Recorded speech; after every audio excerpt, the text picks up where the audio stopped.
Sa videong ito, pag-usapan natin kung paano mag-flush at magpalit ng buong coolant sa ating mga motor. Tuwing kailan nga ba natin dapat pinapalitan yung ating mga buong coolant at kung paano mag-DIY sa pagpapalit nito. Kasama na yung step-by-step process ng pagbabaklas at pagdadrain ng coolant, pagsasalin ng bagong coolant at kung paano pumili ng coolant para sa ating mga motor.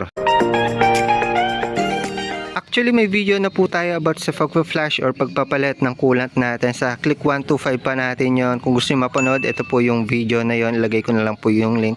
Pero may mga kakulangan pa po sa video na yun. May mga step po tayong hindi nagawa. Kaya naman dito sa video na ito, sa pagpapalit natin ng coolant, ay pupunan po natin yon. By the way, yung konsepto po natin ng pagpapalit or pag-flush ng coolant ay applicable po siya sa lahat ng mga motor. May iba lang po yung mga pwesto ng radiator or mga tornilyuhan. Pero same procedure lang po yung gagawin natin. So, una sa lahat, alam ko naman na marami na sa inyo kung ano yung silbi or yung ginagawa ng coolant para sa ating mga motor. Pinapalamig nito yung ating mga makina para hindi ito mag-overheat. Lalong-lalo na sa mga liquid-cooled na mga motor, meron nito sigurado coolant. Yung pinaglalagyan po ng coolant ay tinatawag na radiator. So, dun po pinapalamig ng ating mga fan yung mga uminit na coolant mula sa ating mga engine. At kapag malamig na yon, pwede na po ulit pumunta sa ating mga makina para palamigin po yung ating mga engine system. Sa mga hindi po nakakalam, yung ating mga coolant is umiikot lang po siya mula sa radiator natin, pupunta sa makina at bumabalik po sa radiator. Umiikot po yan, nagsisirculate po yan. Ngayon, dahil nagsisirculate po yan, hindi po may iwasang nababawasan po yung ating mga coolant over the time ng paggamit natin ng konting-konting amount lang, hindi naman sobrang dami na parang gasolina. Kaya naman po sa ating mga motor, may tinatawag po tayong reserve. So sa kahit anong mga liquid cooled may reserve. Dito sa Click 160, nandito lang po yung reserve niya. Ayan, kung saan dito po natin makikita yung level ng coolant po natin. Kung nagbawas yung radiator natin, magre-reflect po yan dito. Sa Click 125, 150, dito po yan nakalagay. Actually, may mga video naman tayo about sa pagdadagdag ng coolant. So kung di nyo pa napapanood, lagay ko na lang yung link sa baba. Ngayon, yung tanong, kailangan pa ba nating mag-flush at magpalit ng buong coolant natin kung nadadagdagan naman natin palagi yung ating mga coolant sa panahon na nababawasan siya? Also, hindi naman po nag-overheat yung ating mga motor. Kailangan pa ba nating magpalit ng ating mga coolant? Ang sagot po dyan, base sa experience at also sa manual na rin, kailangan po nating magpalit ng ating mga coolant sa takdang panahon dahil naluluma po yung mga coolant na nasa loob ng ating mga radiator, loob ng ating mga makina. Kahit na nadadagdagan po natin yan, syempre, yung mga lumang coolant simula nung una, simula nung brand new yung ating mga motor, nandito pa rin yan, hindi naman natin mapapalitan yan eh. Umahalo lang yung bagong coolant na dinadagdag natin pero nagsisirculate pa rin yung lumang coolant. Yung mga coolant po kasi is may expiration din at may time kung kailan lang sila effective na magpalamig sa ating mga engine, at kapag naluma po sila or overuse na po sila sa loob ng ating mga radiator at engine, kailangan na rin po natin silang palitan para nang sa gayon is wala pong maging problema sa cooling system ng ating mga motor at also para fresh po ulit yung coolant na umiikot at nagsisirculate sa ating mga motor. So yung next na tanong, tuwing kailan ba dapat mag-flush or magpalit ng buong coolant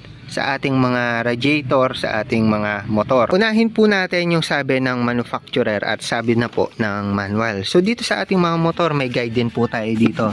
Sa sticker po natin, may kita nyo dito, ayan, coolant po natin, premix coolant, replacement every 3 years. Also, kung titignan po natin dito sa ating mga manual booklet, makikita po natin dito, radiator coolant, makikita po natin dito, 3 years. Regular replace. Ibig sabihin, kada 3 years daw po. Wala naman po masama kung susundin po natin yung ating mga manual booklet. Pero minsan, hindi po siya applicable. Katulad na lang po sa change oil natin, nakasulat every 6K sa manual. Pero minsan, 2.5 or 3,000 odo or minsan 1K odo. Palit na po tayo kasi minsan, di ba, marumi na agad yung ating mga engine oil sa ganung kababang odo pa lang. At kapag pinatagal po natin yan ng 6,000, which is yun yung nakasulat sa booklet natin sa manual, hindi na po siya reliable. Kaya naman dun tayo sa practical or play safe po tayo. Ako, base sa experience ko, tsaka base na rin sa mga recommendation ng mga mekaniko, mas okay na magpalit po tayo ng ating mga coolant. Ito, pinaka-safe na to, every 1 year. Actually, medyo matagal na yung 1 year. Yung iba nga 6 months eh. Pero pinaka-safe na po 1 year. Kasi wala rin namang saysay kung nasa tamang level yung ating mga radiator ng coolant. Pero walang bisa yung pagpapalamig niya sa ating mga makina. Kumbaga luma na yung dumadaloy dito. Kaya naman ayun, 1 year para na rin hindi kayo nag-overheat, walang aberya, wala kayong iniisip sa kalsada, may peace of mind kayo.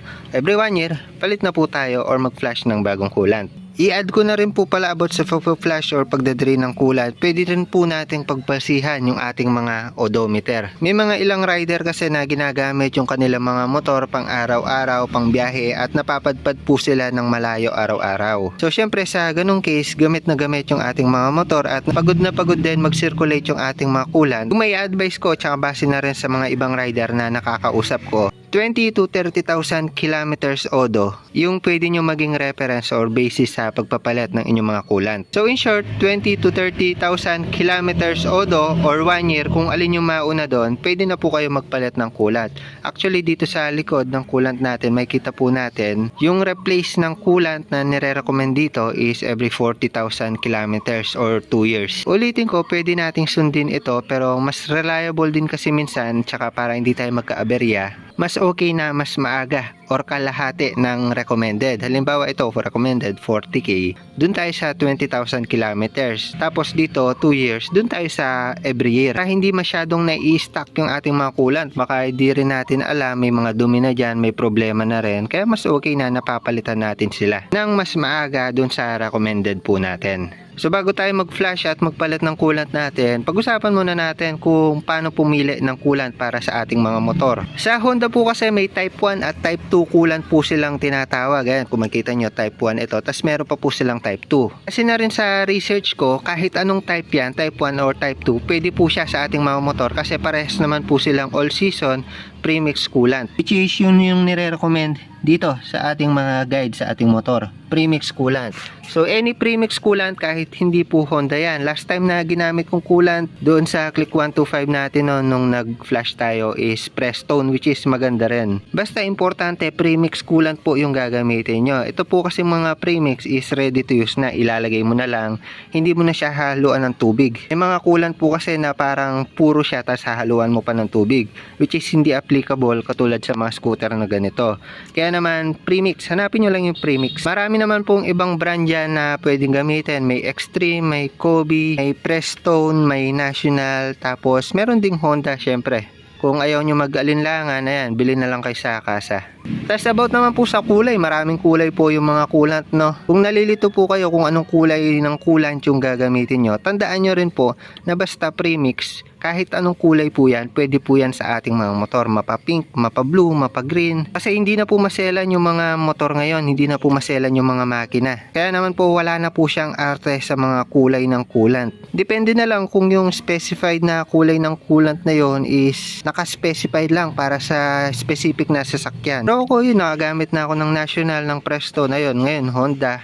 Wala naman naging problema as long as coolant po yan na premix. At also, pwede nyong paghaluin yan. Halimbawa, nagdadagdag na kayo, pwedeng ibang kulay yung idagdag nyo. Walang magiging problema dyan.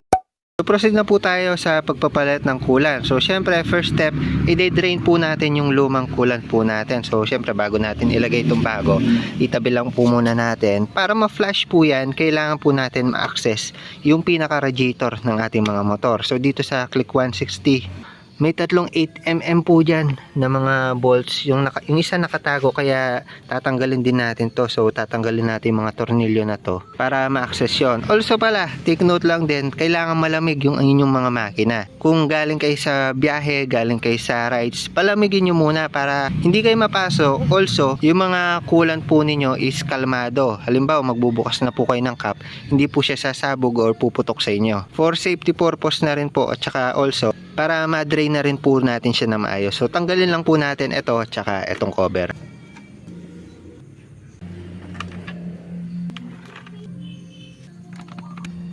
Pag natanggal na natin mga tornilyo, pwede na natin tanggalin itong pinaka-cover po natin. Iyan. So ito na po yung radiator natin. So para ma-flash po natin yung laman nitong ating pinaka-radiator, meron pong tornilyo dito or parang drain bolt kung saan pag binuksan po natin ito, may iluluwa po niya or may ilalabas po yung lumang laman na coolant nitong ating mga radiator. So bago natin buksan to, syempre, kailangan natin buksan yung pinakatakip ng radiator natin para tumulo siya ng maayos at bumulwak ng maayos. So dito sa takip, gamit tayo ng 10mm. So yan, gamit lang tayo ng 10mm dito. Sa mga 160 ADB PCX, ay no, sumingaw na. Ayun, tumulo na. Sa mga ibang mga motor, may bolt po sila pero sa iba di ikot lang. Ayan, tumulo na dahil nga may laman po yung ating mga reserve. Ayan, tumulo yung galing sa reserve natin.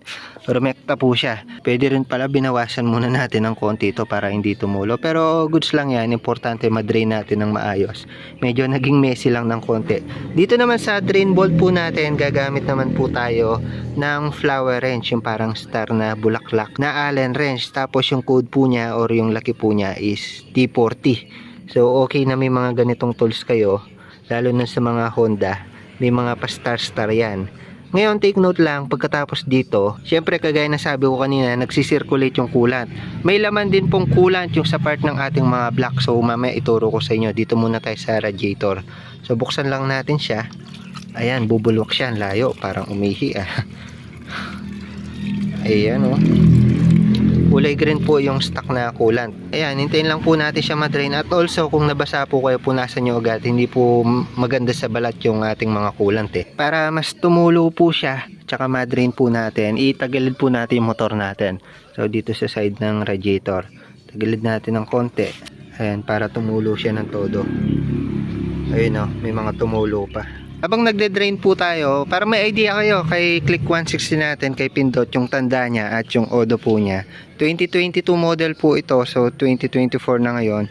2 years na po siya. Tapos yung odo niya, yung odo po ng ating mga motor is 32,000. Pero dahil nga second owner na po tayo, actually wala akong idea kung na-replace po or na-flash nung first owner natin. Pero yun, mas okay sana nung binili ko yung motor natin, nag-flash na po tayo. Para sana na-assure ko na bago ulit yung coolant na dumadaloy dito. Pero ayun nga, medyo na-busy po tayo. Ngayon lang din tayo napag-flash. Titignan po natin yung coolant po natin eh, no?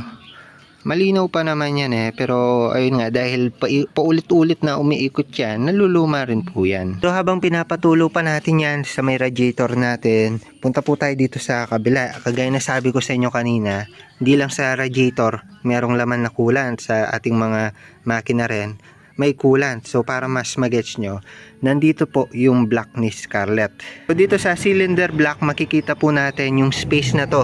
Dito po dumadalo yung coolant. Ito po yung mga linya ng coolant po natin, yung hose niya. Ayan, dumadaloy po dyan yung coolant. Yung coolant po kasi natin, umiikot po yan dito sa pinaka cylinder wall para mapalamig po itong part na to. Ito kasi pinaka mainit dahil dito sumasabog yung hangin at gasolina. Dito sa part ng cylinder wall natin, actually may head pa po yan, may takip pa po yan. Pero dito sa part na to, umiinit po dyan, mainit na mainit. Kaya naman kinakailangan ng coolant or liquid na magpapalamig dito sa paligid nito para hindi po uminit ng husto or mag-overheat yung ating mga motor. So ngayon, kung may coolant pa po na nandito, so dito sa motor natin na to, halimbawa, may coolant pa po na gusto tayong i-drain dyan, i-drain po natin siya sa part na to. Ayan, yung tornilyo na yan. So yung pagkakapwesto po niya, ayan, kung di yung nagkakamali, ganito. So dito siya sa bandang ilalim, ayan o, etong part na to. So same lang naman yan, halos same lang naman sa Click 150, 160. Yung cylinder head, lumaki lang siguro ng konti. Pero same concept, ayan, etong tornilyuhan na yan, pag binuksan po kasi natin yan, lalabas po dyan yung mga coolant na nandito sa loob ng ating mga cylinder block sa paligid po niya. Ayan o, may butas. Ayun, dun sa part na yon, pag binuksan po natin ito, pupunta po doon or lalabas po doon yung mga coolant. So dito sa motor natin, ito po yung part na yon. Ito. Ayan, yung part po na yan. Tornilyo na to is same sa part na ito. So yan, para mag-guess nyo lang. Ito kasi naka-chop-chop lang yung motor natin, pero ganon din yan. Ito, pag binuksan natin, labas po dyan. Yan po kasi yung hindi ko na ituro sa previous na pag-flash po natin. Hindi po na drain ng buo. So sa part ng makina, may natira pa po. So ngayon, turo ko siya sa inyo para nang sa gayon, ma-flash po natin ng buo yung ating mga coolant. So gamit po tayo ng 10mm dito, tapos ilagay na po natin yung sahuran dito para masalo po niya. So buksan lang po natin yan. Ayan, hindi naman po kayo malilito, nag-iisa lang naman po yan na nandito. Ayan, malapit po siya sa tambutso po natin. Ikutin lang po natin siya clockwise from dito. Ayan yung ikot, tignan nyo na lang yung ikot, medyo nakakalito. Clockwise po yan. Ayan, isahod lang natin. Kamay na natin. Ayan, kamay natin. Tignan nyo pong maigi yung tutulo na coolant po natin. Marami-rami din po yan. Yung mga nasa black, nasa paligid ng cylinder wall, lalabas po sila dito. Ayan o. Ayun, ang dami, di ba? O, di ba? Marami-rami din. So yan, after po natin mapag-drain na po tayo. Yung tornilyo po niya may washer po yan ha. Hinugot ko lang yung washer doon, nakadikit na. Pero baka kasi humalo dito, hindi nyo na maibalik ulit at mag-leak po yan. So pag na-drain nyo na po, pwede nyo na pong ibalik agad. So syempre maglalagay po tayo ng bagong mga coolant natin, kaya tatakpan na po natin yung mga drain bolt. So dito counterclockwise. Sa paghigpit, saktong higpit lang, hand tight, huwag nyo po masyadong biglain at baka maputol. So yan po yung purpose ng mga drain bolt natin para dito sa coolant ng ating mga makina. So kapag na-flush po tayo, palit ng bagong coolant, isabay po natin yan. Sa mga ibang motor, for sure may ganito din po yan sa mga liquid cooled. Dito sa part na to, balik lang din po natin yung drain bolt po ng ating mga radiator. So para po pala sa mga nagtatanong kung okay ba na i-flush muna ng distilled water para daw masimot talaga yung mga lumang coolant po natin, goods lang naman yon. Pero para sa akin, kahit hindi na po natin siya i-flush ng distilled water, kasi kung may matitira man po dyan, konting-konti lang, lalo na po na drain po natin dito sa radiator natin, also dun sa may black po natin. Kaya naman kung may matira man na konting-konti, hahalo na lang po yon dun sa bagong coolant natin. About po pala sa coolant na ilalagay natin, bukod sa premix po siya, tignan din po natin yung expiration. So may mga ibang coolant na meron po silang manufacturing at expiration. The time na nag-shoot po tayo ngayon 2024, so 2026 pa po yung expiration. May 2 years pa po siya bago ma-expired. At also after a year or 30,000 kilometers odo, kapalit naman po tayo ulit, kaya hindi naman po siya aabutan nitong expiration. Pero take note po, may mga coolant po na wala po silang mga expiration date na nakalagay. So doon, tandaan nyo na lang po na importante yung gagamitin yung pang refill ng bagong coolant nyo is hindi pa po nakabukas. Kasi once po na nabuksan na po yung coolant ninyo is nababawasan na po yung shelf life nya. Kumbaga naluluma na po siya kahit na nakabukas lang po siya. Kumbaga sumisingaw po yung mga agent sa coolant natin. Kaya naman kung magre-refill kayo, make sure nyo na bagong-bago yung inyong mga coolant at also medyo malayo-layo pa yung expiration date. So yan, proceed na po tayo sa paglalagay ng bagong coolant. Buksan lang po natin itong bago. At kung may makita nyo, meron pa po siyang seal dito. So butasan lang po natin siya. Pwedeng buong butas. Pero ako ginagawa ko, isa, tas isa dito, parang kondensada. Kung saan siya tutulo, yung isa, singawan niya. Para hindi masyadong malaki yung butas natin. Also pala, dito makikita na rin natin kung gaano karaming coolant yung kakainin kapag nag-refill po tayo. Take note, yung coolant na binili po natin is 1 liter po ito. Sana sumakto na po siya sa ating mga motor. Sa part pala na to, kung medyo marumi yung pinakanguso, ayan, katulad niya ng inyong mga radiator cap or pinakabunganga ng radiator nyo, mas okay na punasan nyo muna para walang humalong dumi. Minsan kasi may mga nakakasingit na likabok at mga dumi po dyan, so linisin lang natin. So ayan, pag okay goods na, salin na po natin yung bagong coolant. Take note lang po sinara na po natin yung mga drain bolt po natin dito sa radiator at saka doon sa may black po natin sa may makina. Baka po tumulo at makalimutan nyo, so lagay na po tayo. Ay, medyo hirap tayo magpasok sa butas, gumamit na po tayo ng embudo para na rin mapadali yung buhay po natin. Medyo mahirap pala. Ayan, dito, lusot lang natin dito. Kung makikita nyo yung coolant na gamit po natin, parang anong kulay ba to? Green din siya, no? Kapares nito. Green ba? Hindi ko masyado makita eh. Oo, parang green po siya at medyo light siya, hindi tulad nito, green na green.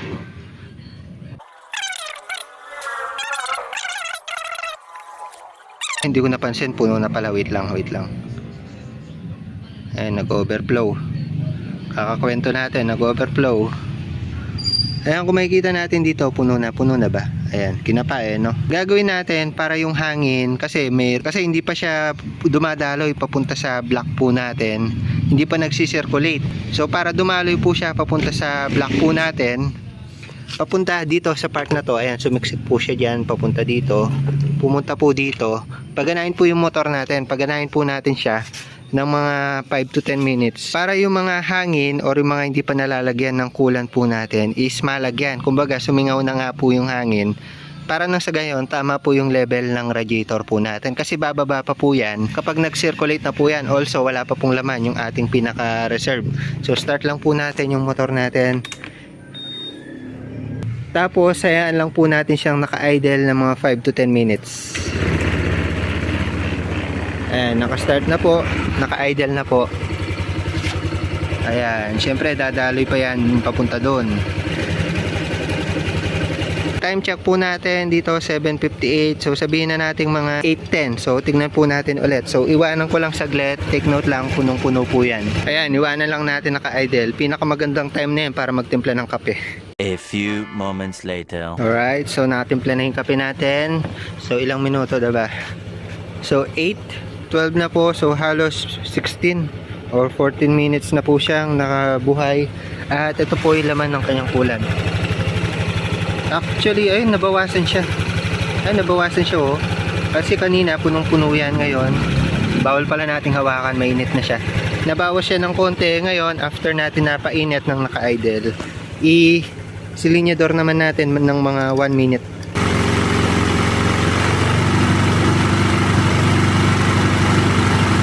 Ayan, after po natin magsilinyador ng mga ilang minuto, nagbawas pa po siya ng konti. So dahil nag-circulate.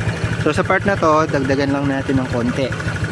So patay na rin po natin yung ating mga engine. So almost 15 minutes din natin siyang pinapainit eh. Tapos dito kahit hindi na po natin pakapunuin. So mamaya kasi lalagyan pa po natin yung reserve natin. Yung reserve na po yung mag-maintain nung level po niya. So medyo umapaw pa rin po dito. Bago po natin takpan, linisin na rin po natin yung pinaka-takip. Kung makikita nyo, may mga dumi. Yan, nalinis na po natin. About po pala dito sa radiator cap or takip ng ating mga radiator.